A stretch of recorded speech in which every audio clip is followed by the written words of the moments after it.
Well, I showed these heifers, these yearling heifers, that I had shut them down a little bit because we had this overgrown, stockpiled little patch here. And so now I've taken up the fence and you can really tell where the line is. They've trampled. It's got really good trampling going. And then you can also see right here, you can definitely see the line, because this is where I was talking about that the Reed's Canary grew up, died, regrew again. And that's the first place that they're just eating all of this Reed Canary grass first. There's obviously this stockpiled fescue in warm seasons, but I mean, they're just coming through and just picking these big leaves of this Reed Canary up. So really I need to have them here for that first round of it growing and dying.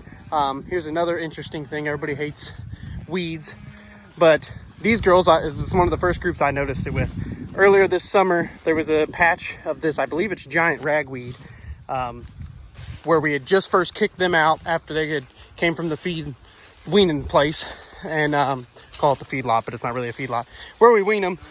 And the first thing they ate was they just were in the woods and ran down and ate this stuff. Obviously, it's probably really high in energy because these big leaves, and that's probably why they're eating the Reed's Canary as well. But yeah, I got them shut down here. It's not a very big paddock again, but there's a ton. I mean, you can just tell, look at all this. There's a ton for them to eat and trample. They're in here for about a week on that first patch. Should move them quicker than that, of course. We're starting harvest and things are getting really busy around here. And but yeah, look, they're just going right to here and just munching away on that. I believe it is giant ragweed. I could be wrong. I could take a picture, but that's just what we've always called it. Oh, girl, you're trampling good forage.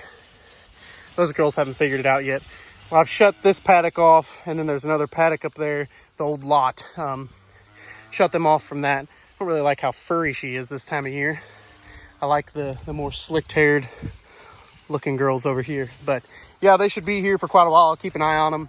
I really should put up a back fence, but they were really wanting to get some different grass anyways, and they've trampled a lot of that, so they shouldn't be too tempted to go back quite yet.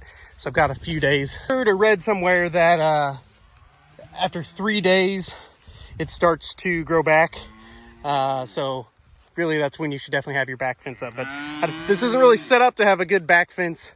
I'm just using a solar fencer, you can see right over there, and just running it across to barbed wire. We don't have another way to make this hot right here currently. I believe there might actually be an old high tensile. You might be able, you probably can't see it. There's an old high tensile wire that's up to there, and then a 110 that's over there. So I might be able to connect to that, and then it might be about perfect to just run this back fence to keep them off this so it can grow back. But as you can tell, I really wanted them to really graze this down because there's just so much dead. I'm hoping we can just leave them here all winter and then maybe feed some hay out here, and they'll probably opt to eat this over the hay. It's pretty much just hay anyways at this point. Or maybe if we get them a tub, but I mean, there's fresh green underneath there. So you can feel how cool this ground is, even though it's 90 degrees today here in September. But like I said, this Reed Canary is just sweet. And we've got it in a couple other places, and we kind of thought it was a nuisance, but I think if you manage it well, you could get a ton of rotations on like a solid patch of Reed Canary. So, yep, there they go. They're just, like I said, just go straight for that giant ragweed first. I just found that interesting. Acting like a bunch of goats going in the woods for forage.